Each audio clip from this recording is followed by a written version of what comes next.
रक्षाबंधन एक दिन बहन भाई गलाए राखी बांधी और ओकरानी मंत्र कथी गान गाने वाली महाबल तीन तरह रखे में चलो चलो एक और मतलब है वो है जब बहन के भाई के कोई बलि राजा का मामला है बंगाली समाज भाई दूज यह जे काली पूजा करे भाई दुतिया आते तब से भाई दुतिया के दिन कोई भाइयर कपाले दिलुम काटा जमे दुआरे फुल्लो काटा जमुना दे जम के फोटा आमी दी हमारे भाई के फोटा एक मतलब है वो है जे जम जैसन चिरंजीवी से रकम हमारे भाइयों जैसन चिरंजीवी रहे सेटा बंगाली समाज और हमरा समाज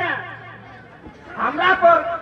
समाज से कर्मा पर्व समय जे गीत गाती जा जावे करम को सही एक छवे मास रे भया हमारे बाँचो तो लाखों बोरी ये जे कहा है तफन से गिदर टिंग कहा है ये तो कोई गले कांटा गड़ा गेल हो तफन से गिदर टिंग कहा है कोई कांटा ज्योति गोरे